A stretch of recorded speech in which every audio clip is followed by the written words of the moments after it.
बिस्मिल्लाहिर्रहमानिर्रहीम। Welcome students. ये हमारा मार्केटिंग प्रिंसिपल्स ऑफ मार्केटिंग का चैप्टर 9 सेकंड लेक्चर है। इससे पहले जो हम डिस्कस कर चुके हैं उसमें ये था कि नई प्रोडक्ट्स जो हैं उनकी ज़रूरत क्यों महसूस होती है और जो नई प्रोडक्ट्स जब लॉन्च की जाती हैं तो किन किन चीज़ों का उनका ख्याल रखा जाता है और क्या क्या रिक्वायरमेंट्स हैं कि जब भी नई प्रोडक्ट लॉन्च हो तो उसमें किन किन चीज़ों का ख्याल रखना ज़रूरी है। तो वो तमाम चीज़ें तो हम डिस्कस कर चुके हैं। अब हमारा जो नेक्स्ट फेज़ है वो ये है कि ये जो हम नई प्रोडक्ट जब डेवलप कर रहे होते हैं तो वो आइडिया हमारे जहन में कैसे आता है, फिर वो प्रोसेस मुकम्मल जो है वो क्या होता है। तो हमारा जो टॉपिक है इस पे बात करनी है वो ये है। तो नेक्स्ट हम अब मूव करते हैं। ये आइडिया देखें, जो पहली स्लाइड यहाँ पे हमारे सामने आ रही है वो ये आ रही है कि idea generation. So what is the basically idea generation. Idea generation का मतलब यही है कि जब आप कोई कंपनी अपनी प्रोडक्ट लाइन को बढ़ाने के बारे में सोचे या कोई प्रोडक्ट नई जो है वो अपने पोर्टफोलियो में ऐड करने के बारे में सोचे या कोई वेरिएशंस के लिए आती है, तो मतलब जब भी कोई चेंज प्रोडक्ट के पॉइंट ऑफ व्यू से आती है तो वो आइडिया जनरेट कैसे होता है।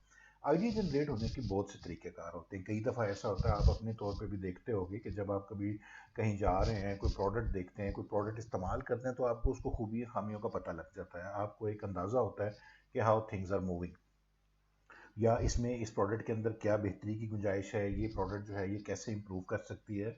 तो ये आपके जहन में एक आ जाएगा। अब यहाँ तक तो बात ठीक होगी कि एक आइडिया जनरेट हो गया, लेकिन इसको एक कमर्शियल शेप देने के लिए जो चीज़ें रिक्वायर होती हैं वो एक पूरा प्रोसेस है, तो जिसको हम ये कहते हैं कि न्यू प्रोडक्ट डेवलपमेंट प्रोसेस। यहाँ पे आप देख रहे होंगे यही हमारा टॉपिक है और ये जो हमारे पास आ रहे होंगे ये उसके स्टेप्स हैं। तो मेन थीम जो है वो हमारा यही होगा कि the new product development process, और ये हमारे उसके मतलब सब आइडियाज और सब टॉपिक्स हो गए। तो आइडिया जनरेशन में मैंने आपको एक बताया था, लेकिन जब कम के आप आपके अपने ख्याल के मुताबिक भी कोई एक आइडिया आ जाता है, आप उसको मतलब यानी आगे लेके चलते हैं। लेकिन जब कंपनी के नुक्ते नज़र से हम देखते हैं तो कंपनी बुनियादी तौर पर वो दो मतलब सोर्सेज होते हैं जहाँ से नए आइडियाज़ उसके जनरेट होते हैं। एक तो उसका इंटरनल सोर्स होता है और दूसरा जो है वो एक्सटर्नल सोर्स होता है। अब इंटरनल सोर्स क्या होता है और एक्सटर्नल सोर्स क्या होता है उसके बारे में हम बात कर लेते हैं। कि इंटरनल सोर्स जो है वो होता है जो कि with in the company generate हो। वो कोई भी वजह हो सकती है, उसमें कंपनी के अपने लोग शामिल हो सकते हैं, उसमें अपने कंपनी के जो आपके सेल्स के लोग हैं वो भी आपको सबसे बेहतर आइडिया दे सकते हैं। फिर आपके जो अपने कंपनी के अंदर से रिसर्च एंड डेवलपमेंट वाले लोग हैं वो भी इसके अंदर शामिल हो सकते हैं। फिर उसके बाद जो मैनेजमेंट है मतलब यानी उसकी अपनी रिसर्च हो सकती है, या कई इदारों में ऐसे डिपार्टमेंट भी कायम किए जाते हैं कि जिनका काम ही आइडियाज़ देना होता है, कि जो मुख्तलिफ़ चीज़ों को देखते हैं, जो मुख्तलिफ़ चीज़ों की रिसर्च करते हैं, उसके ऊपर देखते रहते हैं, then they just bring the new ideas, जिनको हम कहते हैं कि ये इंट्राप्रेन्योरियल प्रोग्राम्स होते हैं या डिपार्टमेंट्स होते हैं। तो इंटरनल सोर्सेज मैंने आपको क्या बताया कि जो कि विद इन द कंपनी होते हैं। जैसे कंपनी की अपना रिसर्च एंड डेवलपमेंट है, मैनेजमेंट है, स्टाफ है, या वो ऐसे डिपार्टमेंट है जो कि आइडियाज़ को जनरेट करते हैं।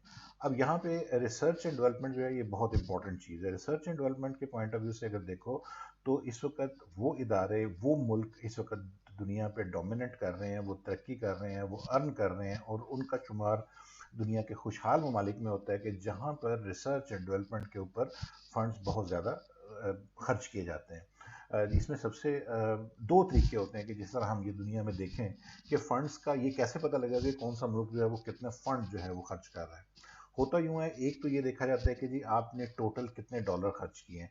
मिसाल के तौर पर अगर आपने 10 बिलियन डॉलर खर्च किए हैं, 220 बिलियन डॉलर खर्च किए हैं, 400 बिलियन डॉलर खर्च किए हैं, तो ये लाजमी बात है कि जिसके जितने ज़्यादा डॉलर होंगे वो ज़्यादा उतना खर्च कर रहा होगा।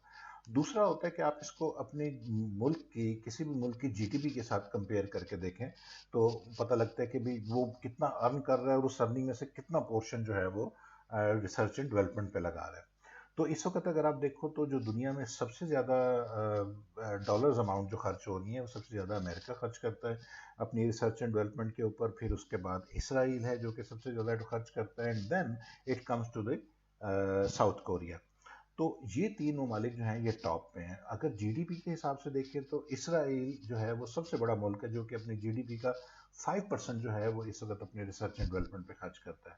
सो दैट्स वाई जितनी इस वक्त मतलब वेल्थ जनरेशन दुनिया में होती है उसका एक मेजर पार्ट जो है वो इसराइल के लोग जो हैं या जो इसराइल है वो उसके क्रेडिट्स में होती हैं। दूसरी सूरत जो होती है इंटरनल सोर्सेज से हट के अगर देखें तो एक्सटर्नल सोर्सेज वो इदारे होते हैं जो कि आपके कंपनी के बाहर से होते हैं, जिसमें कौन कौन होते हैं कि जैसे आपके जो कस्टमर हैं वो आपको फीडबैक दे देते हैं, आपके कंपेटिटर्स जो हैं उनकी प्रोडक्ट को कोई नई लॉन्च कर देते हैं तो आप उनको देख के उस प्रोडक्ट को फॉलो कर लेते हैं। आपके जो डिस्ट्रीब्यूटर्स होते हैं, जो आपके सेलर्स होते हैं, जो सप्लायर्स होते हैं, या जो कोई ऐसी डिज़ाइन फर्म होती है जो कि आपको एक प्रोडक्ट डिज़ाइन करके देती है, उसका काम ही होता है कि प्रोडक्ट डिज़ाइन करना, उस डिज़ाइन को जो है वो मुख्तलिफ कंपनीज को सेल कर देना। तो ये आउटसाइड सोर्सेज होते हैं जिनको हम एक्सटर्नल सोर्सेज भी कहते हैं, और इनका काम क्या होता है कि ये भी वही काम कर रहे हैं कि they are just generating the ideas and they are bringing those ideas to you. इन दिनों में बेशुमार ऐसी चीज़ें हो गई हैं, बेशुमार ऐसे हमारे सोर्सेज बन गए हैं कि जिससे हम अपने आइडिया जनरेशन के प्रोसेस को हमने बड़ा फैसिलिटेट कर लिया। जिसकी एक मिसाल मैं आपको देता हूँ कि एक कंपनी है लेगो के नाम से, आप जानते होंगे हम सब, ये टॉयज होते हैं, ये ब्लॉक्स की सूरत में बिल्डिंग ब्लॉक फॉर्म होती है। तो आप जब लेगो खरीदते हैं बच्चे के लिए, तो बच्चा जो है वो उससे सिर्फ एक ही टॉय नहीं बनाता, कई टॉयज बना सकता है। अब इस कंपनी ने क्या किया कि इस कंपनी ने एक बड़े इंटरेस्टिंग वेबसाइट पे एक मतलब उन्होंने डेवलप की। उस वेबसाइट में क्या था कि उन्होंने मुख्तलिफ टॉयज जो हैं वो आपके सामने रखे। जैसे ये आपके सामने उस मैंने वेबसाइट का एक स्क्रीन शॉट रखा है। जैसे एक ये शिप उन्होंने किया, फिर इसी तरह एक ये विला बना हुआ है, हाउस है, एक ये ट्रेन है, फिर उसके बाद ये ग्लोब है, इस तरह काफ़ी और टॉयज है। इसमें उन्होंने कहा कि अपने कस्टमर्स को कहा, जो बच्चों को कहा, या जो भी मतलब लोग यूज़ कर रहे थे ग्लोबली, उन्हें कहा जी कि आप इसको वोट करें। अब अगर आप शिप को देखो तो यहाँ पे लिखा हुआ है कि there are 5,978 people who are supporting this idea, कि आपको ऐसा लेगो सेट बनाना चाहिए जो कि आपका शिप को जो है वो बना सकता हो। फिर अब इस आइडिया की वोटिंग में 322 डेज भी बाकी हैं। फिर इसी तरह यहाँ पे देखो 432, फिर इसी तरह 3,904 सपोर्टर्स। तो वो क्या होगा कि वंस जब ये डेट ओवर होगी तो फिर उनके पास एक लिस्ट होगी जिसमें तमाम आइडियाज़ जो है उनको जनरेट करके मतलब इन्हें जो सक्सेसफुल आइडियाज़ होंगे उनको हम वो डिस्कस करेंगे। अब वो कैसे डिस्कस करते हैं, वो क्या है, वो अब हम अपनी नेक्स्ट स्लाइड में देखते हैं। अच्छा, जब भी आइडिया मतलब यानी एक जनरेट हो जाता है तो उसके बाद जो नेक्स्ट फेज होता है वो होता है आइडिया स्क्रीनिंग का। आइडिया स्क्रीनिंग का क्या मतलब है? आइडिया बहुत अच्छा है, हमें मिल गया, हमारे लोगों ने वोट कर दिया, पसंद आ गया, सब कुछ आ गया, लेकिन हमें तीन चीज़ें देखनी होती हैं। तीन चीज़ों में से जिसको इस ये जो तीन स्टेप्स का प्रोसेस है इसको हम कहते हैं R2W या RWW स्क्रीनिंग फ्रेमवर्क। इस स्क्रीनिंग फ्रेमवर्क में क्या होता है कि हम देखते हैं कि number one, is this idea is real, और एंड सेकेंड, आई मीन अगर तो रियल है तो एक्सीलेंट, क्योंकि किसी भी प्रोडक्ट का मतलब ये नहीं, रिसर्च करना, टाइम लगाना, इन्वेस्ट करना, इस उसके लिए ये स्टेप जरूरी है कि भाई आइडिया तो आपका रियल हो ना। दूसरा है कि कैन वी विन, कि अगर हम ये आइडिया, प्रोडक्ट आइडिया रियल है, हम इसको लेके चलते हैं तो क्या हम मार्केट में डोमिनेट करेंगे। फिर तीसरा ये होता है कि क्या इसको करने से मतलब बेनिफिट भी होगा कि नहीं होगा, इज इट वर्थ डूइंग और नॉट, कि हम इतनी मेहनत भी करें, इतनी एफर्ट भी करें, और वो आते ही आइडिया जो है वो बिल्कुल ही यानी कंपनी के लिए कोई इतनी वैल्यू एडिशन ना कर सके। तो ये तीन चीज़ें बुनियादी हैं जिनको, इसके अलावा भी काफ़ी हैं लेकिन ये बुनियादी है जिसको हम R2W या RWW स्क्रीनिंग फ्रेमवर्क कहते हैं, कि is it real, can we win, और इज़ इट वर्थ डूइंग। तो इन चीज़ों का हमें बहुत ज़्यादा जो है वो मतलब ये नहीं करना पड़ता है। वैसे भी लाइफ में अगर आप अपने तौर पे देखो, अदर देन द सब्जेक्ट, अपनी लाइफ में भी कोई आइडिया अगर आपके जहन में आता है, बड़ा अच्छा आइडिया जिसके बारे में आप बहुत एक्साइटेड हो, तो अगर आप ये तीनों स्टेप कर लो, तो वो आपके लिए प्रोसेस कर लो, तो आपके आइडिया की स्क्रीनिंग हो जाएगी और आप उसको वही लेके चलोगे, उसी आइडिया को लेके चलोगे जिसका आपको फिर अल्टीमेटली बेनिफिट होगा। ये नहीं होगा कि एक आइडिया आया, उसको इम्प्लीमेंट किया, उस पर रिसोर्सेज लगाए, उस पर टाइम लगाया, और एंड पे वो आइडिया जो है वो बिल्कुल फ्लॉप हो गया। तो ये जो प्रोसेस है ये ना सिर्फ बिजनेस में, मार्केटिंग में हमारे लिए यूज़फुल है, बल्कि ये रियल लाइफ में भी हमारे लिए बड़ा बेहतर और एक मतलब ये यूज़फुल फैक्टर हो सकता है।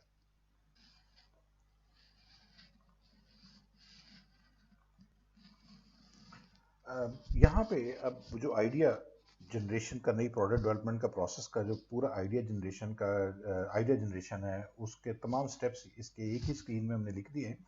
अब ये जो है ये पूरे चैप्टर में हम इन्हीं चीज़ों को डिस्कस करेंगे, और मैं ज़रा सबसे पहले इसको थोड़ा सा डिस्कस कर लूँ, इस स्क्रीन को मैं आपके सामने एक्सप्लेन कर दूँ, और फिर उसके बाद हम एक एनिमेटेड एक वीडियो देखेंगे कि जिसमें ये सारे प्रोसेस को बड़ी खूबसूरती के साथ और बड़ी आसानी के साथ एक्सप्लेन कर दिया गया है।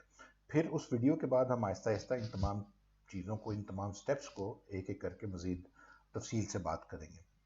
आपका काम क्या होगा कि आप इन तमाम आइडियाज़ को अंडरस्टैंड करें और इसका एक सीक्वेंस को याद रखें, और हर आइडिया के अंदर क्या क्या चीज़ें होती हैं उनको मद्देनज़र रखें, उनको जहन में रखें, क्योंकि ये मतलब यानी ना सिर्फ अंडरस्टैंडिंग के लिए, कॉन्सेप्ट के लिए ज़रूरी है, बल्कि प्रैक्टिकल लाइफ में भी जब आप अदर देन बिजनेस या अपनी लाइफ में भी कोई फैसले करने लगते हो कोई नए आइडिया को, तो ये वहाँ पे भी चीज़ें आपके लिए मतलब एक अच्छा सोर्स हो सकती हैं। यहाँ से काफ़ी आप अपने विजडम जो है वो ले सकते हैं। उसके बाद जैसे देखें, ये है आइडिया जनरेशन। ये हमने बात की कि आइडिया कैसे जनरेट होता है। फिर उसके बाद आइडिया की स्क्रीनिंग कैसे होती है, R2W मैंने फ्रेमवर्क आपको बताया। फिर उसके बाद अब नेक्स्ट होता है phase concept development and testing, कि कॉन्सेप्ट को जो आपने मतलब आइडिया यहाँ पे स्क्रीन होके हुआ है पास, उसकी हम डेवलपमेंट करते हैं, टेस्टिंग करते हैं। फिर उसकी मार्केटिंग स्ट्रेटजी डेवलप की जाती है। फिर मार्केटिंग स्ट्रेटजी डेवलप करने के बाद हम उसका बिजनेस एनालिसिस करते हैं कि भाई अब ये मार्केट होगा तो then what we will get out of that, what the total effect of the company will get out of that। फिर प्रोडक्ट को डेवलप किया जाता है, फिर उसकी टेस्ट मार्केटिंग होती है, फिर उसके बाद कमर्शलाइजेशन होती है।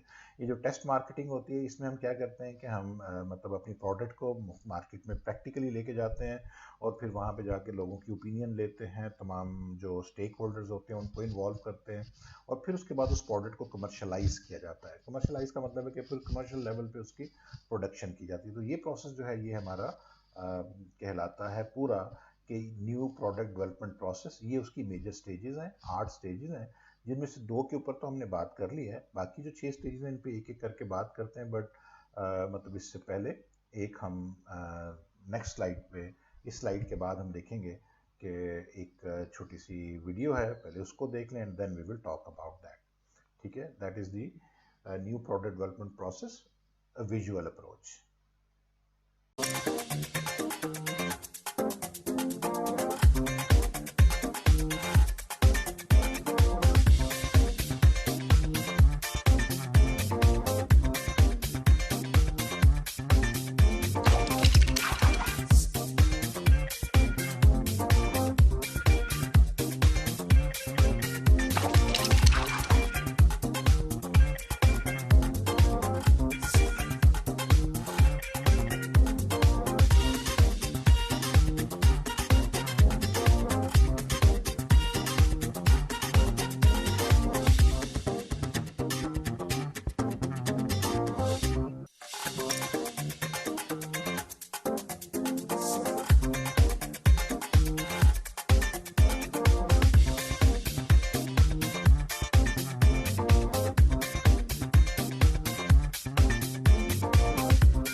अब हम देखते हैं जो वीडियो में भी आपने नोट किया होगा, अब हम देखते हैं कि वो जो स्क्रीन मैंने आपसे शेयर की थी जिसमें मतलब मुख्तलिफ स्टेप्स थे, उसके अंदर एक कॉन्सेप्ट डेवलपमेंट और टेस्टिंग का भी स्टेप शामिल था। तो वो क्या था उसके बारे में हम देख लेते हैं। उसमें ये देखें कि बुनियादी तौर पर यह है कॉन्सेप्ट डेवलपमेंट एंड टेस्टिंग में कि product idea is an idea for a possible product that the company can see itself offering to the market. तो ये चीज़ कॉन्सेप्ट अब डेवलप होने लगा है। अब प्रोडक्ट आइडिया तो आ गया, लेकिन अब वो प्रोडक्ट की शेप क्या है। जैसे आइडिया ये आया है कि जी अब आपकी तमाम चीज़ें विजुअल होनी चाहिए, टच सिस्टम होना चाहिए, तो अब उसको कैसे लेके जाएं? क्या हम उसके लिए बड़ी स्क्रीन बना दें, छोटी स्क्रीन बना दें, साइज़ क्या होगा, मतलब ये टैब की सूरत बन जाएगी या क्या, मतलब यानी what will be the shape of that. तो ये जो है ये होता है कि प्रोडक्ट अब आपका आइडिया था, अब ये आहिस्ता आहिस्ता प्रोडक्ट की शेप इख्तियार करने जा रहा है। कॉन्सेप्ट डेवलपमेंट हो रही है। उसके बाद जब प्रोडक्ट कॉन्सेप्ट बन जाता है, वो क्या होता है, वो कहता है जी it is the detail version of the idea started in the meaningful consumer term. कि अब हम उसको सोचना शुरू करते हैं, ठीक है भाई अब ये हमने एक प्रोडक्ट बना ली, ये इस तरह की होगी। अब देखेंगे भाई कंज्यूमर को बेनिफिट क्या होगा, कंज्यूमर इसको कैसे अंडरस्टैंड करेगा, क्या वो इसको एक्सेप्ट भी करेगा कि नहीं करेगा। मुझे तो बहुत अच्छा लग रहा है क्योंकि मेरा आइडिया है, मैं इसको लेके आया हूँ, I feel my self very much excited, but how the consumer, how the customer will feel about it, that is the most important thing. तो यही देखें प्रोडक्ट कॉन्सेप्ट जो है वो डिटेल वर्जन होता है किस चीज़ का, the idea stated in meaningful consumer term. क्योंकि हमने बुनियादी तौर पर बेचना तो ये कंज्यूमर को ही है, तो हमारे पास जो कंज्यूमर टर्म्स हैं उस सिलसिले में भी इसको क्लियर होना चाहिए कि भाई ये कंज्यूमर इसको कैसे परसीव करेगा। उसके बाद product image is the way consumer perceive an actual और पोटेंशियल प्रोडक्ट। तो प्रोडक्ट इमेज, प्रोडक्ट कॉन्सेप्ट के बाद जो है यानी ये प्रोडक्ट इमेज आता है। फिर उसके बाद कॉन्सेप्ट टेस्टिंग होती है। कॉन्सेप्ट टेस्टिंग क्या है कि it refer to the testing new product concept with group of target consumer. इसका मतलब ये है कि टारगेट कंज्यूमर में ये कि ग्रुप्स के होते हैं। जैसे फॉर एग्जांपल अगर आप मतलब यदि कोई एक चीज़ लॉन्च करना चाह रहे हैं, अगर आपने एक लेट से कि अगर आपने एक कोई डिज़ाइन, फैशन डिज़ाइन लॉन्च करना है, तो फैशन के बारे में कौन आपको बेहतर बता सकता है। लाजिम बात है कि उसमें जो आपके टारगेट कंज्यूमर होंगे, आप कुछ कंज्यूमर को बुलाएंगे, कुछ आपके जो डिज़ाइनर्स होंगे उनको बुलाएंगे, कुछ आप जो है वो बुलाएंगे उनको जो आपकी एडवर्टाइजिंग मार्केटिंग के लोग होंगे। इन सब को ये क्या होगा कि ये हमारे फोकस ग्रुप होता है। ये तो टारगेट कंज्यूमर भी इसमें शामिल हो जाते हैं, बाकी लोग भी शामिल हो जाते हैं। फिर हम उनके सामने वो जो कॉन्सेप्ट होता है उसको रखते हैं। अभी इस कॉन्सेप्ट ने फिजिकल शक्ल इख्तियार नहीं की होती, सिर्फ ये बोर्ड के ऊपर मतलब डिज़ाइन होता है, उसके आइडियाज़ तमाम डिस्कस किए जाते हैं। फिर वो जो ग्रुप होता है उनसे आइडिया लिया जाता है कि जी आप बताएं आपकी क्या राय है। और एक इंपॉर्टेंट बात कि उस ग्रुप के सामने प्रेजेंट करने से पहले एक बाकायदा कॉन्ट्रैक्ट उनके साथ साइन किया जाता है, जिसको हम कहते हैं एनडीए के नॉन डिस्क्लोजर एग्रीमेंट होता है, कि जिसमें वो पाबंद होते हैं कि भी जो आइडियाज़ यहाँ पे डिस्कस होंगे वो किसी और के सामने जाके कंपेटिटर के सामने डिस्कस नहीं करेंगे, और अगर वो करेंगे और ये प्रूव हो जाता है देन दे हैव टू पे हैवी फाइन्स। तो वो क्या होता है कि दिस इज़ दी, ये मकसद ये होता है कि ताकि इसकी प्रोडक्ट की डेवलपमेंट का जो प्रोसेस है इसकी सीक्रेसी जो है वो बरकरार रहे। उसके बाद जो नेक्स्ट है वो देखते हैं, ये वही स्क्रीन है जो हमने पहले भी देखी थी। इसमें है, अब यहाँ पे हम आ गए हैं मार्केटिंग स्ट्रेटेजी डेवलपमेंट। अब मार्केटिंग स्ट्रेटेजी डेवलपमेंट के अंदर क्या होता है कि इसमें इनिशियल मार्केटिंग स्ट्रेटेजी होती है कि प्रोडक्ट को आपने इंट्रोड्यूस कैसे करवाना है। फिर उसके बाद जब यानी आपकी जो स्ट्रेटेजी होती है वो एक स्टेटमेंट में उसको हम क्या क्या चीज़ें शामिल करते हैं। उसके अंदर हम जरा अपनी टारगेट मार्केट आइडेंटिफाई करते हैं, वैल्यू प्रोपोजिशन जो होती है वो डिफाइन करते हैं, सेल्स और प्रॉफिट गोल्स डिफाइन करते हैं। इसका क्या मतलब हुआ, इसका मतलब ये हुआ कि जब हम टारगेट मार्केट डिफाइन करते हैं तो हम ये बताते हैं कि भाई हम ये भी डिसीजन मेकिंग का प्रोसेस चल रहा है, पॉलिसी मेकिंग का सॉरी प्रोसेस चल रहा है। पॉलिसी मेकिंग में होगा कि भी इसके कंज्यूमर कौन होंगे, ये कौन सी टारगेट मार्केट है, किसको हमने एक्सेस करना है। क्या अगर मतलब ये नहीं हम फीमेल्स को सिर्फ करेंगे, अगर फीमेल्स को करेंगे किसी सर्टन एज ग्रुप को करेंगे, या हम किसी सर्टन और किसी बेस पे सेगमेंट जो उसको करेंगे। फिर उसके बाद नेक्स्ट जो है वो ये होगा कि इसकी वैल्यू प्रोपोजिशन क्या है, इसका क्या बेनिफिट है, ये जो प्रोडक्ट है इसमें क्या चीज़ ऐसी है स्पेशल जो कि कंज्यूमर को वैल्यू देगी। फिर उसके बाद सेल्स के, प्रॉफिट के, उनके जो टारगेट्स हैं वो गोल्स हैं वो मुतय्यन किए जाते हैं। ये हम इसमें लिखते हैं, इसको हम यानी ये चीज़ डिफाइन होती है। तो इसका मतलब है कि कॉन्सेप्ट जब डेवलप हो जाता है, हमारे जो टेस्टिंग हो जाती है, टेस्टिंग किस चीज़ की होती है, कॉन्सेप्ट की टेस्टिंग होती है, अभी प्रोडक्ट की टेस्टिंग नहीं हुई है। फिर उसके बाद मार्केटिंग स्ट्रेटजी जो है उसको डेवलप किया जाता है। तो अब नेक्स्ट फेज हम देखते हैं कि वो क्या है, वो बिजनेस एनालिसिस का है, वो हमारा नेक्स्ट स्लाइड पे उसको हम देखते हैं।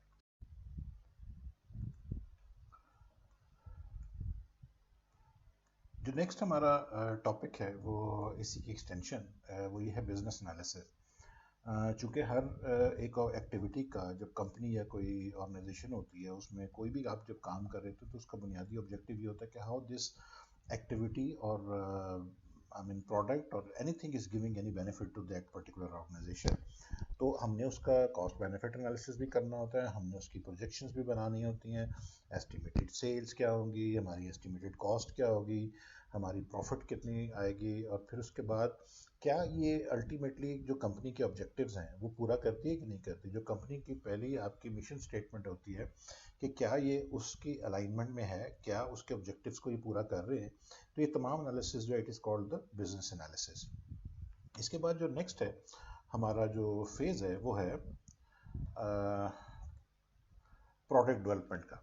अब जब प्रोडक्ट डेवलपमेंट का फेज़ हमारे सामने आता है तो इसमें क्या होता है कि अभी तक तो चूंकि जिस तरह हमने जिक्र किया कि पहले आइडिया था, आइडिया की स्क्रीनिंग हुई, फिर कॉन्सेप्ट डेवलप हुआ, फिर उसके बाद हमने मार्केट स्ट्रेटजी को हमने किया, फिर बिजनेस एनालिसिस किया। अब आती है बात प्रोडक्ट डेवलपमेंट की। आमतौर पे हम गलती क्या करते हैं कि हम आइडिया जनरेट करने के बाद आइडिया स्क्रीन भी नहीं करते, उसके बाद सीधा जंप करते हैं और वो प्रोडक्ट डेवलपमेंट पे आ जाते हैं। प्रोडक्ट बना के हम उसको टेस्ट करने पे निकल जाते हैं। यानी ये 1 2 3 4 जो इम्पोर्टेंट स्टेप हैं ये हम प्रैक्टिकली अपनी लाइफ में से, या छोटे बिजनेसेस जो होते हैं वो इसको मिस कर देते हैं। तो हर आइडिया, चाहे वो किसी कोई प्रोडक्ट हो, कोई सर्विस हो, कोई एजुकेशनल प्रोग्राम है, कुछ भी है, कोई भी जब ऑफर किया जाता है कोई, तो ये पूरे स्टेप्स अगर हम करते हैं तो हमारी सक्सेस के चांसेस जो होते हैं वो बढ़ जाते हैं। प्रोडक्ट डेवलपमेंट में क्या होता है कि it is the creation and testing of one और more physical version of the R&D and engineering department. और मतलब यानी अब जो आपने आइडिया बनाया था, अब आपकी पूरी R&D टीम जो है, रिसर्च एंड डेवलपमेंट टीम, और आपकी जो इंजीनियरिंग डिपार्टमेंट है, वो इकट्ठे बैठेंगे। इकट्ठे बैठने के बाद वो इसकी अब फिजिकल डिज़ाइनिंग शुरू करेंगे। अब डिज़ाइन जो है वो टेबल पे आना शुरू होगा, अब बनना शुरू हो जाएगा। और फिर वो एक नहीं बनेगा, जब वो बना रहे होंगे तो उसकी प्रॉब्लम्स उनके सामने आएंगी।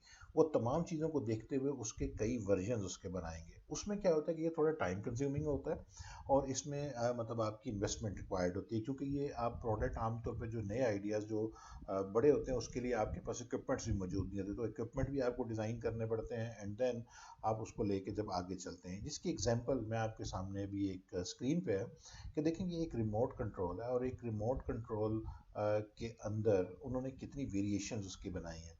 वो एक ही नहीं बनाएंगे, ये सब मतलब वेरिएशंस जो बनेंगी, ये किसका काम है? ये काम है इंजीनियरिंग डिपार्टमेंट का।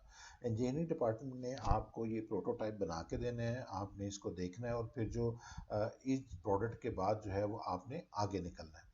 अब वो क्या स्टेप होगा वो अब हम देखते हैं कि नेक्स्ट स्टेप क्या होगा। तो अभी तो हम पहुंचे हैं प्रोडक्ट डेवलपमेंट की स्टेज के ऊपर।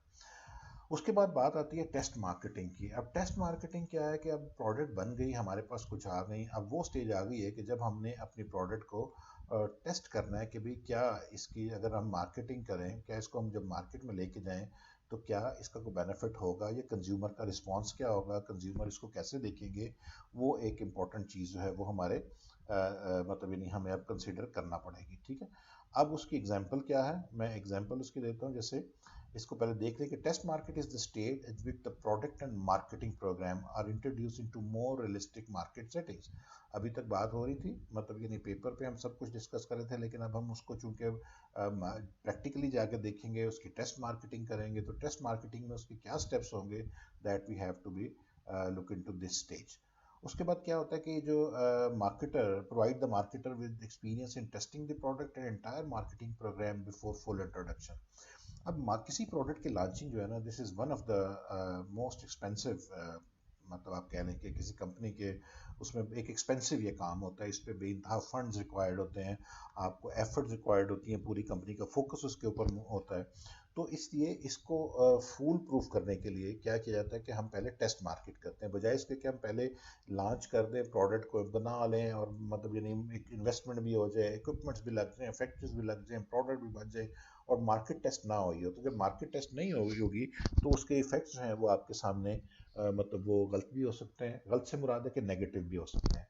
तो इसलिए test marketing is very important because it gives you to eliminate all the I mean all the wrong things और all the flaws in the product, और वो उसको इम्प्रूव करके तो फिर आप आगे फुल फ्लेज मार्केटिंग में जाते हैं। तो test marketing is an important thing.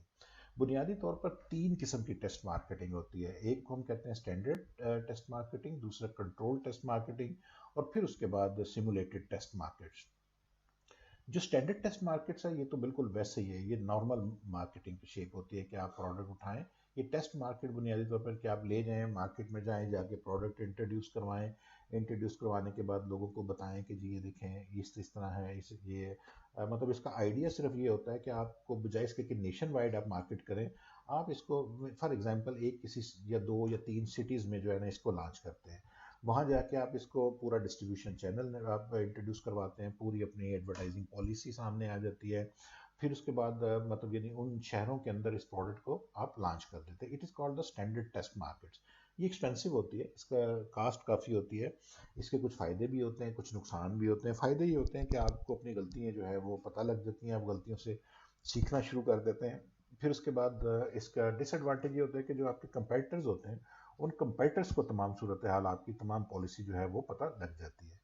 तो लेकिन बहरहाल हमें इसमें देखना है कि हम इन तीनों में से कौन सा बेहतर हमारे पास है। तो ये कंपनीज जो होती हैं ये तीनों स्ट्रेटजीज जो हैं वो यूज़ करती हैं। आप भी अपनी प्रोडक्ट को जब इंट्रोड्यूस करवाएं तो आप भी इन तीनों में से जो भी इफ़ेक्टिव हो, जो मतलब यानी जो बेहतर हो, उसके तमाम प्लस उसके प्रॉस एंड कॉन्स आप स्टडी करेंगे, उसको अंडरस्टैंड करेंगे।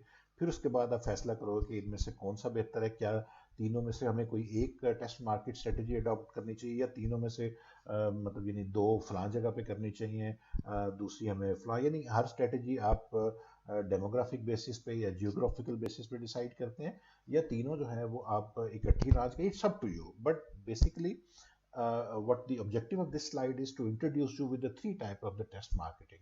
As I told you, the number one is the standard test market। और स्टैंडर्ड टेस्ट मार्केट में मैंने आपको बताया क्या है कि सिर्फ फर्क ये होता है, चूंकि टेस्ट और मार्केटिंग का बुनियादी मकसद ये है कि ये टेस्ट हो रहा है, ये फुल फ्लेज अभी मार्केटिंग नहीं हो रही। तो ये बिल्कुल फुल फ्लेज की तरह होती है, लेकिन नेशन वाइड होने की बजाय सिर्फ कुछ शहरों में होती है। कंट्रोल्ड टेस्ट मार्केट्स में ये होता है कि आपकी जो पहले जो था कि उसमें हम उसको इतना फुल फ्लेज नहीं जाते, उसमें हम एक बिल्कुल मखसूस हम स्पॉट सेलेक्ट करते हैं। मैं आपको एक एग्जांपल देता हूँ कि जैसे आपने अपनी प्रोडक्ट लॉन्च करनी है, आप हाइपर मार्केट से, हाइपर स्टार से बात करते हैं, या आप इम्तियाज़ सुपर स्टोर से बात करते हैं, या आप अलफता से बात करते हैं कि जी हम ये प्रोडक्ट इंट्रोड्यूस करवाने जा रहे हैं और हम सबसे पहले आपके स्टोर में हम चाहते हैं कि हम इसको इंट्रोड्यूस करवाएं। So our representative will be there, they will be introducing it to the customers, और फिर हम देखेंगे कि क्या उसका रिस्पॉन्स आ रहा है और क्या उसका फीडबैक है। तो this is called the control test market. तीसरा तरीका जो है वो सिमुलेटेड टेस्ट मार्केट होता है, कि सिमुलेटेड नाम से ही पता लग रहा है कि ये सिमुलेशन होती है, यानी ये एक्चुअल एनवायरनमेंट नहीं होता। हाँ, इसमें कस्टमर्स जो होते हैं वो आपके जो टारगेट कस्टमर्स होते हैं, कंज्यूमर्स होते हैं, वो एक्चुअल होते हैं। उनको आप बुलाते हैं, एक एनवायरनमेंट आप क्रिएट करते हैं, वहाँ पे आप अपनी प्रोडक्ट को पिच करते हैं, आप अपनी प्रोडक्ट की एडवर्टाइजिंग जो है वो उनको दिखाते हैं, एडवर्टाइजमेंट्स उन्हें बताई जाती हैं, तमाम चीज़ें उनको दिखाने के बाद फिर उनका as a consumer behaviour analysis किया जाता है, उनका फीडबैक लिया जाता है। फिर उसके बाद जब वो इस्तेमाल करते हैं प्रोडक्ट को, तो इस्तेमाल करने के बाद उनको फिर कॉल किया जाता है, फिर उनसे फीडबैक लिया जाता है कि आपकी यानी ये जो आपने प्रोडक्ट को टेस्ट किया है, बताइए इसके अंदर क्या है। फॉर एग्जांपल अगर आप बटर मार्केट करें तो बताएं इसमें नमक ज़्यादा तो नहीं है, ये ज़्यादा फैट तो नहीं है, क्या ये इजी है जब आप इसे फ्रिज में रखते हैं, उसके बाद जब आप सुबह इसको निकालते हैं तो क्या ये इजी टू अप्लाई होता है, वगैरह वगैरह। So it's up to you what you are actually asking from the consumer. So these are the three types of the test markets: the standard, controlled and simulated. तो standard क्या है, ये बिल्कुल nation wide market की तरह, but not the nation wide, only in the selected cities. Control जो है वो क्या होता है कि कंट्रोल टेस्ट मार्केट जो होती है वो आपकी मतलब एक मखसूस स्टोर्स में या मुंतखब जो जगह होती हैं वहाँ पे आप इसको टेस्ट करते हैं। मतलब जैसे ऐसा नहीं है कि आप पूरे सियालकोट में हर स्टोर पे आप इसको जो है वो टेस्ट कर लें, नहीं। अब जैसे अगर मैंने आपको एग्जांपल दिया, आप अलफता पे लॉन्च करते हैं तो इसका मतलब है अलफता जहाँ जहाँ है आप वहाँ पे इसको लॉन्च करेंगे और सिर्फ अलफता के एनवायरनमेंट में इसको मार्केट किया जाएगा। सिमुलेटेड का भी मैंने आपसे डिस्कस कर लिया। तो ये हमारी टेस्ट मार्केट्स की जो है वो मतलब फेजेज होते हैं। अब यहाँ पे भी वही बात है कि ये थोड़ा सा उसने मेंशन किया है कि जी एडवांटेजेस क्या होते हैं सिमुलेटेड टेस्ट मार्केट के। एडवांटेज है कि it is less expensive than other test methods, वाकई क्यों, इसलिए कि सिलेक्टेड होते हैं, एक मखसूस जगह पे हम करते हैं, तो इतना एक्सपेंसिव नहीं होता, बड़ी स्पीड से हमें इंफॉर्मेशन मिल जाती है। और फिर उसके बाद जो चूँकि वो तमाम मैंने सिमुलेटेड में बताया कि वो तमाम कस्टमर कंज्यूमर हमने इनवाइट किए होते हैं, तो वो उनकी एक्सेस जो होती है उन तक, जो हमारे कंपेटिटर्स होते हैं उन तक इन्फॉर्मेशन लीक नहीं होती। वो हमारी स्ट्रेटजी जो है वो हिडन रहती है और सीक्रेट रहती है, उनके पास रहती है। और डिसएडवांटेज ये है कि वो कहते हैं जी कि ये चूँकि हमारे अपने बुलाए हुए लोग होते हैं, जिनको हमने खुद इनवाइट किया होता है, तो इनकी ओपिनियन के ऊपर मतलब यानी हम इतना ज़्यादा रिलाई नहीं कर सकते कि मतलब what they are saying is the correct thing. लेकिन बहरहाल इस चीज़ को तो कंट्रोल किया जा सकता है। तो ये अब आप पे डिपेंड करता है कि इन तीनों मेथड में से जो आप देखो। अब एक और चीज़ ज़हन में रखने वाली बात है कि एज ए लर्नर आपका क्या काम होता है। एज ए लर्नर आपका ये काम होता है कि जब हम डिसएडवांटेज आपको बताते हैं, जब आप डिसएडवांटेज कहीं पढ़ते हो, तो आपने क्या करना होता है कि आपकी मैनेजमेंट ये होगी, आपकी इफेक्टिवनेस ये होगी कि आप उन डिसएडवांटेजेस को काउंटर करो, उन डिसएडवांटेजेस को आप ख़त्म करो। जिस तरह यहाँ लिखा हुआ है कि जी not considered as reliable and accurate due to the control setting. Yes it is true कि जिस तरह मैंने बताया कि भी उनको हमने खुद इन्वाइट किया हुआ है, लेकिन वो उन पे हम रिलाई नहीं कर सकते। वो तो कहेंगे कि अब बहुत अच्छा है, सब कुछ वेरी गुड एक्सेलेंट, वो खामियां शायद ना ही बताएं। तो उनके ऊपर ये कहते हैं कि डिसएडवांटेज है, उनके ऊपर आप ट्रस्ट नहीं कर सकते। लेकिन अगर आप मतलब यानी अपनी पॉलिसी को इस तरह डिवाइस करें कि आप कहें कि जी ठीक है, ये हमारे क्वेश्चंस हैं, आप ये सिर्फ बताएंगे क्या इसके अंदर ये मतलब यानी अगर जो भी खूबी अगर आप बताएंगे तो उसके इतने पॉइंट्स हैं, खामी के इतने पॉइंट्स हैं, and then we can even compensate you for your opinion. एक तरीका ये हो सकता है। दूसरा तरीका ये हो सकता है कि आप नंबर ऑफ जो स्टैटिस्टिकल मेथड होता है उसमें ये होता है कि आप नंबर ऑफ ऑब्जर्वेशन यानी नंबर ऑफ जो आपके कस्टमर जो आप इनवाइट करें उसको बढ़ा दें। जब डाटा बड़ा होता है तो आपके रिजल्ट्स जो होते हैं वो एक्यूरेट होते जाते हैं।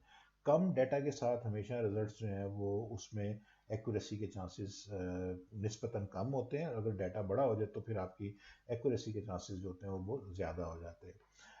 इसी तरह यहाँ पे जो नेक्स्ट फेज है कि व्हेन फ्रॉम टेस्ट मार्केट, भी कब करती है टेस्ट मार्केट और कब नहीं करती है। ये अब ये हो गया कि क्या ये कोई मतलब लाजमी आपने टेस्ट मार्केट करनी है या नहीं करनी है। तो यहाँ पे हम इस स्लाइड में ये देख रहे हैं कि भी वो कौन से इवेंट्स होते हैं या कौन सी पॉसिबिलिटीज़ है कि जहाँ पे हम टेस्ट मार्केट करते हैं। उसने कहा जी कि new product with large investments, ऐसी आपको फर्म पे टेस्ट मार्केटिंग करनी चाहिए। न्यू प्रोडक्ट है और लार्ज इन्वेस्टमेंट आ रही है, तो रिस्क पे लगाने की बजाय पहले आप टेस्ट मार्केट करें। अनसर्टेनिटी अबाउट प्रोडक्ट और मार्केट प्रोग्राम, अगर आपको श्योर नहीं किसी चीज़ के बारे में क्या ये सक्सेस होगी या फेलियर होगी, तो इवन देन आपको टेस्ट मार्केट करनी चाहिए।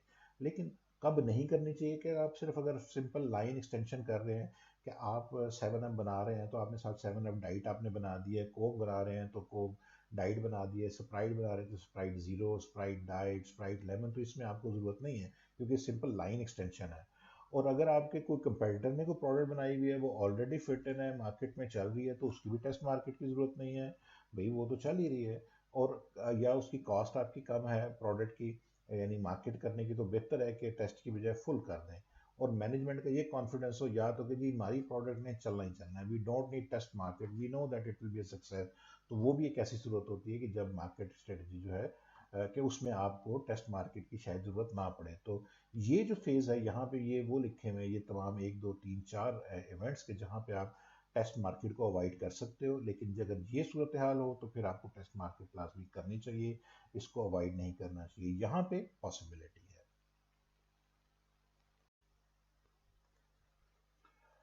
नेक्स्ट जो फेज़ इसमें हम देखेंगे, नेक्स्ट स्लाइड जो है वो हमारी ये है इसकी कमर्शलाइजेशन की। टेस्ट मार्केट अभी हमने लास्ट उसमें डिस्कस किया। अब ये जो कमर्शलाइजेशन है बुनियादी तौर पे जिस तरह इसका क्या होता है कि अब आपकी प्रोडक्ट रेडी होगी, टेस्ट हो गया, सब कुछ हो गया, स्ट्रेटजी बन गई है। अब हमने देखना है कि कमर्शलाइजेशन बुनियादी तौर पर पहले पहले तो देखें कि क्या डिफाइन कैसे करते हैं। Is the introduction of the new product. अब इंट्रोड्यूस आपने करना है, लेकिन उसमें कुछ चीज़ें बड़ी इंपॉर्टेंट होती है कि आप इसको कब लॉन्च करना चाह रहे हैं, कहाँ आप लॉन्च करना चाह रहे हैं, और आप उसको फिजिकली कब मार्केट के अंदर जो है उसको रोल आउट करेंगे। तो ये इंपॉर्टेंट स्ट्रेटेजिक डिसीजंस होते हैं, बिकॉज इनकी वजह से प्रोडक्ट के फेलियर पे और प्रोडक्ट की सक्सेस पे मतलब बड़ा फ़र्क पड़ता है। जैसे अगर मैं आपको एक एग्जांपल दूं कि अगर कोई क्रिकेट वर्ल्ड कप हो रहा है तो उस वक्त कोई ऐसी प्रोडक्ट बड़ी यूज़फुल होंगी कि जो क्रिकेट से रिलेटेड या स्पोर्ट्स से रिलेटेड या एक्साइटमेंट से रिलेटेड हों, वो बहुत आपकी मतलब इन्हीं कामयाब हो सकती हैं। और अगर आप कोई ऐसी सर्विस लॉन्च कर देते हैं कि जिसमें आपको फॉर एग्जांपल अगर एक प्रोडक्ट आपकी क्या है कि एक सर्विस है कि जिसमें आप हर कदम पे हर लम्हा जो है वो एक रिपीट कोई वीडियो दे रहे हैं या आप मैसेज भेज रहे हैं, यानी any thing which actually satisfy the consumer need, तो वो जो भी होगी, तो वो अगर कोई स्पोर्ट्स इवेंट हो रहा है दुनिया में या मुल्क में, तो वहाँ पे उस वक्त उसको लॉन्च करना बड़ा मतलब यानी बेहतर होगा उससे थोड़ा सा पहले, ताकि लोगों को पता लग जाए कि ये क्या क्या चीज़ है। अगर आप मिसाल के तौर पर there is no sports activity और अगर आप कोई ऐसी सर्विस लॉन्च करेंगे तो उसके फिर फेलियर होने के चांसेस होते हैं। तो ये लॉन्च करना है कि when to launch, where to launch और उसको रोल आउट कब करना है, तो ये एक बहुत बड़ा इवेंट होता है।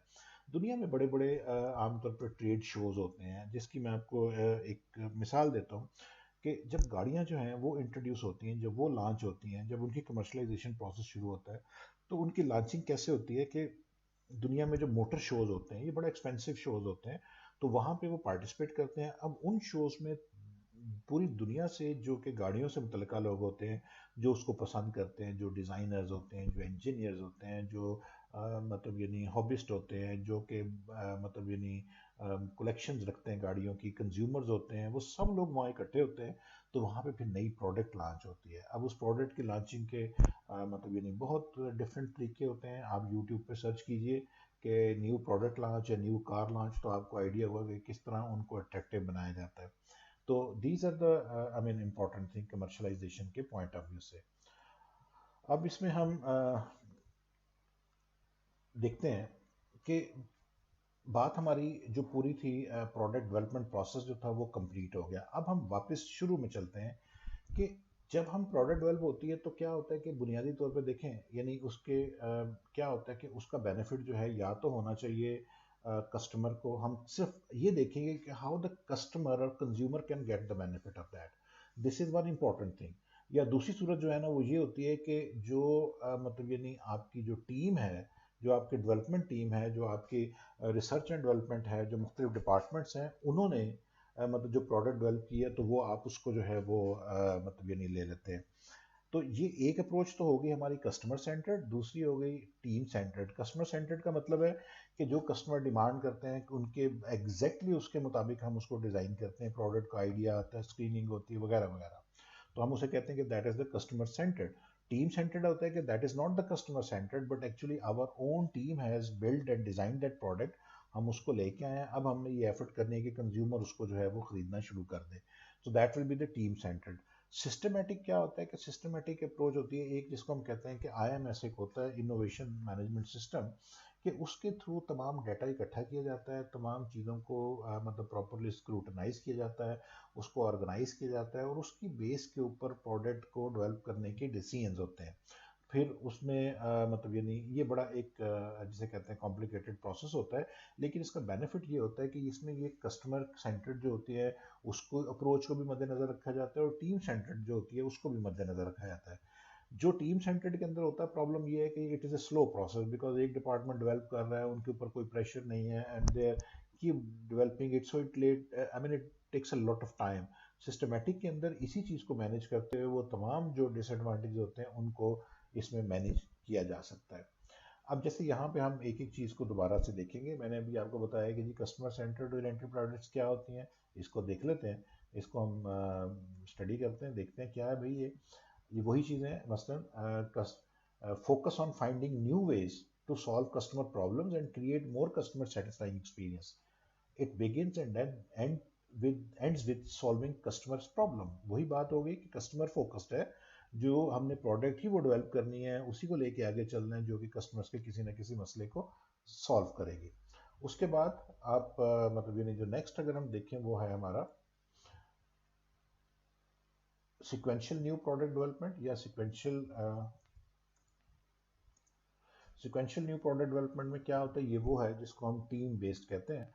तो इसमें क्या है कि is a development approach where company department work closely, तो इसमें कंपनीज के डिपार्टमेंट अपनी रूटीन इनोवेशन के ऊपर, वो डेवलपमेंट के ऊपर काम करते जा रहे होते हैं, वो काम मुकम्मल करते हैं, देन नेक्स्ट डिपार्टमेंट को दे देते हैं, वो अपना काम मुकम्मल करता है। जैसा आपने वीडियो में भी देखा था, एक डिपार्टमेंट मुकम्मल करता है और आगे चला जाता है। अगर आप किसी आपकी कस्टमर फोकस्ड हो तो उससे फ़ायदा क्या होता है कि उसमें मतलब डिपार्टमेंट्स के ऊपर प्रेशर रहता है, वो जल्द अज जल्द उसको मुकम्मल करते हैं and you need minimum time for that particular product development. But if there is no pressure, then they can take a lot of time, और वो मतलब ये नहीं आपका वेस्ट टाइम वेस्टेज हो सकती है, कॉस्ट उसकी बढ़ सकती है। तो इसमें सिक्वेंशियल का मतलब होता है कि एक तरतीब के साथ जो है वो डेवलपमेंट हो रही है, वो चलता जा रहा है, एक कॉन्टिन्यूस प्रोसेस है। तो इसमें क्या होता है कि एक डिपार्टमेंट डेवलप करता है, वो दूसरे को देता है, फिर तीसरे को, चौथे को, इस तरह। इसके समझने के लिए, सिक्वेंशियल न्यू प्रोडक्ट डेवलपमेंट को समझने के लिए ज़रूरी है कि आप जो वीडियो हमने पहले शुरू में देखी एक एनिमेशन, उसको ज़रूर आप देखिएगा। उसके बाद है कि इंक्रीज कंट्रोल इन रिस्की और कम्प्लेक्स प्रोजेक्ट। ये फ़ायदा है उसका कि जो कोई कम्प्लेक्स प्रोजेक्ट हो या रिस्की हो या सीक्रेट प्रोजेक्ट हो, जैसे कई इंजीनियरिंग कंपनीज होती हैं, उनको गवर्नमेंट के प्रोजेक्ट्स होते हैं, तो उसमें आपका कंट्रोल बेहतर रहता है, यानी चूंकि ये काम मुकम्मल रेगुलरली चलता रहता है। लेकिन डिसएडवांटेज ये है कि ये एक स्लो प्रोसेस जो है वो हमारा होता है। उसके बाद क्या है कि team based new product development, जिसको हम मतलब ये नहीं, सॉरी, टीम बेस्ड में भी वही चीज़ है कि मतलब ये नहीं, is a development approach where company department work closely together in cross functional team overlapping in the product development process to save time and increase effectiveness. जिस तरह मैंने बताया कि ये भी बिल्कुल वही चीज़ है।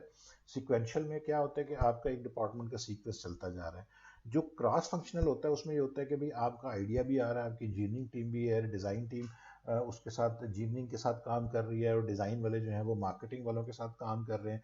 तमाम डिपार्टमेंट आपस में कोलैबोरेट करते हैं। It is called the team based new product development. जो सिस्टमैटिक न्यू प्रोडक्ट डेवलपमेंट मैंने बताया था कि it is an innovative development approach, के जिसमें आप एक IMS की मदद से, यानी इनोवेशन मैनेजमेंट सिस्टम की मदद से, डाटा जो है आप उसको इकट्ठा करते हैं, एवेलुएट करते हैं, एंड देन आपके नए आइडियाज़ जो हैं वो डेवलप होते हैं।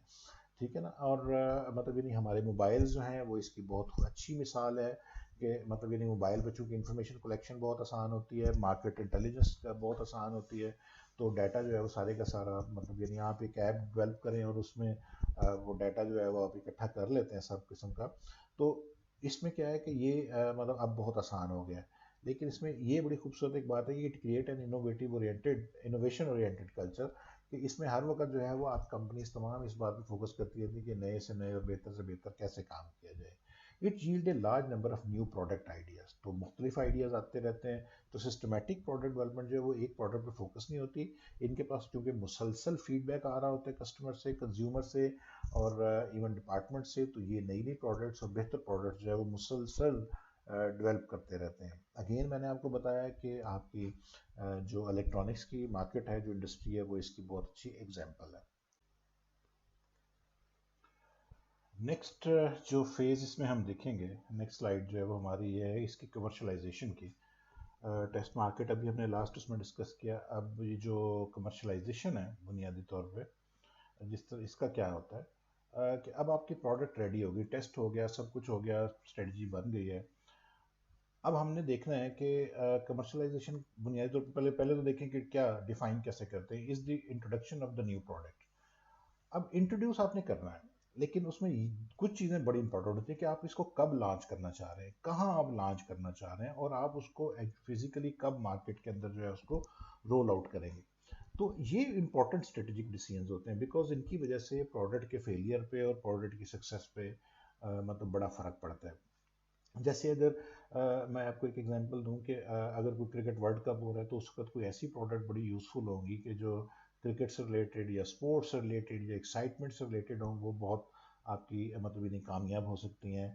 और अगर आप कोई ऐसी सर्विस लॉन्च कर देते हैं कि जिसमें आपको फॉर एग्जांपल अगर एक प्रोडक्ट आपकी क्या है कि एक सर्विस है कि जिसमें आप हर कदम पे हर लम्हा जो है वो एक रिपीट कोई वीडियो दे रहे हैं या आप मैसेज भेज रहे हैं, यानी any thing which actually satisfy the consumer need, तो वो जो भी होगी, तो वो अगर कोई स्पोर्ट्स इवेंट हो रहा है दुनिया में या मुल्क में, तो वहाँ पे उस वक्त उसको लॉन्च करना बड़ा मतलब यानी बेहतर होगा उससे थोड़ा सा पहले, ताकि लोगों को पता लग जाए कि ये क्या क्या चीज़ है। अगर आप मिसाल के तौर पर there is no sports activity और अगर आप कोई ऐसी सर्विस लॉन्च करेंगे, तो उसके फिर फेलियर होने के चांसेस होते हैं। तो ये लॉन्च करना है कि when to launch, where to launch, और उसको रोल आउट कब करना है, तो ये एक बहुत बड़ा इवेंट होता है। दुनिया में बड़े बड़े आमतौर पर ट्रेड शोज़ होते हैं, जिसकी मैं आपको एक मिसाल देता हूँ कि जब गाड़ियाँ जो हैं वो इंट्रोड्यूस होती हैं, जब वो लॉन्च होती हैं, जब उनकी कमर्शलाइजेशन प्रोसेस शुरू होता है, तो उनकी लॉन्चिंग कैसे होती है कि दुनिया में जो मोटर शोज़ होते हैं, ये बड़ा एक्सपेंसिव शोज़ होते हैं, तो वहाँ पे वो पार्टिसिपेट करते हैं। अब उन शोज़ में पूरी दुनिया से जो कि गाड़ियों से मुतल्लिका लोग होते हैं, जो उसको पसंद करते हैं, जो डिज़ाइनर्स होते हैं, जो इंजीनियर्स होते हैं, जो मतलब यानी हॉबिस्ट होते हैं, जो कि मतलब यानी कलेक्शंस रखते हैं गाड़ियों की, कंज्यूमर्स होते हैं, वो सब लोग वहाँ इकट्ठे होते हैं। तो वहाँ पे फिर नई प्रोडक्ट लॉन्च होती है। अब उस प्रोडक्ट की लॉन्चिंग के मतलब यानी बहुत डिफरेंट तरीके होते हैं। आप यूट्यूब पे सर्च कीजिए कि न्यू प्रोडक्ट लॉन्च या न्यू कार लॉन्च, तो आपको आइडिया होगा कि किस तरह उनको अट्रैक्टिव बनाया जाता है। तो these are the I mean important thing commercialisation के पॉइंट ऑफ व्यू से। अब इसमें हम देखते हैं कि बात हमारी जो पूरी थी प्रोडक्ट डेवलपमेंट प्रोसेस जो था वो कंप्लीट हो गया। अब हम वापस शुरू में चलते हैं कि जब हम प्रोडक्ट डेवलप होती है तो क्या होता है कि बुनियादी तौर पे देखें, यानी उसके क्या होता है कि उसका बेनिफिट जो है या तो होना चाहिए कस्टमर को। हम सिर्फ ये देखेंगे कि हाउ द कस्टमर और consumer can get the benefit of that, this is one important thing. या दूसरी सूरत जो है ना वो ये होती है कि जो मतलब यानी आपकी जो टीम है, जो आपकी डेवलपमेंट टीम है, जो आपकी रिसर्च एंड डेवलपमेंट है, जो मुख्तलिफ डिपार्टमेंट्स हैं, उन्होंने मतलब जो प्रोडक्ट डेवलप की है तो वो आप उसको जो है वो मतलब ये नहीं ले लेते हैं। तो ये एक अप्रोच तो हो गई हमारी कस्टमर सेंटर्ड, दूसरी हो गई टीम सेंटर्ड। कस्टमर सेंटर्ड का मतलब है कि जो कस्टमर डिमांड करते हैं कि उनके एग्जैक्टली उसके मुताबिक हम उसको डिज़ाइन करते हैं, प्रोडक्ट का आइडिया आता है, स्क्रीनिंग होती है वगैरह वगैरह। तो हम उसे कहते हैं कि that is the customer centred. Team centred होता है कि that is not the customer centred but actually our own team has build and design that product. हम उसको लेके आए हैं, अब हमने ये एफर्ट करनी है कि कंज्यूमर उसको जो है वो खरीदना शुरू कर दे। तो that will be the team centred. Systematic क्या होता है कि सिस्टमेटिक अप्रोच होती है एक जिसको हम कहते हैं कि IMS एक होता है, इनोवेशन मैनेजमेंट सिस्टम, कि उसके थ्रू तमाम डाटा इकट्ठा किया जाता है, तमाम चीज़ों को मतलब प्रॉपरली स्क्रूटनाइज किया जाता है, उसको ऑर्गेनाइज किया जाता है और उसकी बेस के ऊपर प्रोडक्ट को डेवलप करने के डिसीजंस होते हैं। फिर उसमें मतलब यानी ये बड़ा एक जिसे कहते हैं कॉम्प्लिकेटेड प्रोसेस होता है, लेकिन इसका बेनिफिट ये होता है कि इसमें ये कस्टमर सेंटर्ड जो होती है उसको अप्रोच को भी मद्देनज़र रखा जाता है और टीम सेंटर्ड जो होती है उसको भी मद्देनज़र रखा जाता है। जो टीम सेंटर्ड के अंदर होता है प्रॉब्लम ये है कि it is a slow process, because एक डिपार्टमेंट डेवलप कर रहा है, उनके ऊपर कोई प्रेशर नहीं है and they keep developing it, so it late I mean it takes a lot of time. Systematic के अंदर इसी चीज़ को मैनेज करते हुए वो तमाम जो डिसएडवांटेज होते हैं उनको इसमें मैनेज किया जा सकता है। अब जैसे यहाँ पे हम एक एक चीज़ को दोबारा से देखेंगे। मैंने अभी आपको बताया कि जी कस्टमर सेंटर्ड ओरिएंटेड प्रोडक्ट्स क्या होती हैं, इसको देख लेते हैं, इसको हम स्टडी करते हैं, देखते हैं क्या है भाई ये वही चीज़ें हैं। मसलन focus on finding new ways to solve customer problems and create more customer satisfying experience. It begins and with ends with solving customers problem. वही बात हो गई कि कस्टमर फोकस्ड है, जो हमने प्रोडक्ट ही वो डेवलप करनी है, उसी को लेके आगे चलना है जो कि कस्टमर्स के किसी न किसी मसले को सॉल्व करेगी। उसके बाद आप मतलब यानी जो नेक्स्ट अगर हम देखें वो है हमारा सिक्वेंशियल न्यू प्रोडक्ट डेवलपमेंट या सिक्वेंशियल न्यू प्रोडक्ट डेवलपमेंट में क्या होता है, ये वो है जिसको हम टीम बेस्ड कहते हैं। तो इसमें क्या है कि is a development approach where company department work closely. तो इसमें कंपनीज के डिपार्टमेंट अपनी रूटीन इनोवेशन के ऊपर, वो डेवलपमेंट के ऊपर काम करते जा रहे होते हैं, वो काम मुकम्मल करते हैं, देन नेक्स्ट डिपार्टमेंट को दे देते हैं, वो अपना काम मुकम्मल करता है। जैसा आपने वीडियो में भी देखा था, एक डिपार्टमेंट मुकम्मल करता है और आगे चला जाता है। अगर आप किसी आपकी कस्टमर फोकस्ड हो तो उससे फ़ायदा क्या होता है कि उसमें मतलब डिपार्टमेंट्स के ऊपर प्रेशर रहता है, वो जल्द अज जल्द उसको मुकम्मल करते हैं। You need minimum time for that particular product development, but if there is no pressure then they can take a lot of time, और वो मतलब ये नहीं आपका वेस्ट टाइम वेस्टेज हो सकती है, कॉस्ट उसकी बढ़ सकती है। तो इसमें सिक्वेंशियल का मतलब होता है कि एक तरतीब के साथ जो है वो डेवलपमेंट हो रही है, वो चलता जा रहा है, एक कॉन्टीन्यूस प्रोसेस है। तो इसमें क्या होता है कि एक डिपार्टमेंट डेवलप करता है, वो दूसरे को देता है, फिर तीसरे को, चौथे को, इस तरह। इसके समझने के लिए, सिक्वेंशियल न्यू प्रोडक्ट डेवलपमेंट को समझने के लिए ज़रूरी है कि आप जो वीडियो हमने पहले शुरू में देखी एक एनिमेशन, उसको ज़रूर आप देखिएगा। उसके बाद है कि इंक्रीज कंट्रोल इन रिस्की और कम्प्लेक्स प्रोजेक्ट। ये फ़ायदा है उसका कि जो कोई कम्प्लेक्स प्रोजेक्ट हो या रिस्की हो या सीक्रेट प्रोजेक्ट हो, जैसे कई इंजीनियरिंग कंपनीज होती हैं, उनको गवर्नमेंट के प्रोजेक्ट्स होते हैं, तो उसमें आपका कंट्रोल बेहतर रहता है, यानी चूंकि ये काम मुकम्मल रेगुलरली चलता रहता है। लेकिन डिसएडवांटेज ये है कि ये एक स्लो प्रोसेस जो है वो हमारा होता है। उसके बाद क्या है कि team based new product development, जिसको हम मतलब ये नहीं, सॉरी, टीम बेस्ड में भी वही चीज़ है कि मतलब ये is a development approach where company department work closely together in cross functional team. Overlapping in the product development process to save time and increase effectiveness. जिस तरह मैंने बताया कि ये भी बिल्कुल वही चीज़ है। सिक्वेंशियल में क्या होता है कि आपका एक डिपार्टमेंट का सीक्वेंस चलता जा रहा है। जो क्रॉस फंक्शनल होता है उसमें ये होता है कि भाई आपका आइडिया भी आ रहा है, आपकी इंजीनियरिंग टीम भी है, डिज़ाइन टीम उसके साथ इंजीनियरिंग के साथ काम कर रही है, और डिज़ाइन वाले जो हैं वो मार्केटिंग वालों के साथ काम कर रहे हैं। तमाम डिपार्टमेंट आपस में कोलैबोरेट करते हैं। It is called the team based new product development. जो सिस्टमैटिक न्यू प्रोडक्ट डेवलपमेंट में मैंने बताया था कि it is an innovative development approach, के जिसमें आप एक IMS की मदद से, यानी इनोवेशन मैनेजमेंट सिस्टम की मदद से डाटा जो है आप उसको इकट्ठा करते हैं, एवेलुएट करते हैं, एंड देन आपके नए आइडियाज़ जो हैं वो डेवलप होते हैं।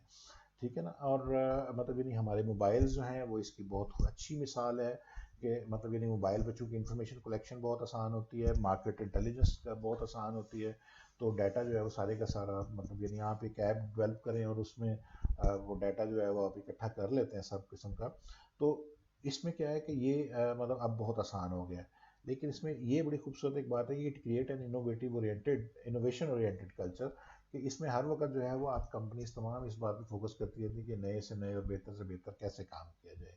It yield a large number of new product ideas, तो मुख्तलिफ आइडियाज़ आते रहते हैं। तो सिस्टमेटिक प्रोडक्ट डेवलपमेंट जो है वो एक प्रोडक्ट पर फोकस नहीं होती। इनके पास क्योंकि मुसलसल फीडबैक आ रहा होता है कस्टमर से, कंज्यूमर से, और इवन डिपार्टमेंट से, तो ये नई नई प्रोडक्ट्स और बेहतर प्रोडक्ट्स जो है वो मुसलसल डेवलप करते रहते हैं। अगेन मैंने आपको बताया कि आपकी जो इलेक्ट्रॉनिक्स की मार्केट है, जो इंडस्ट्री है, वो इसकी बहुत अच्छी एग्जांपल है।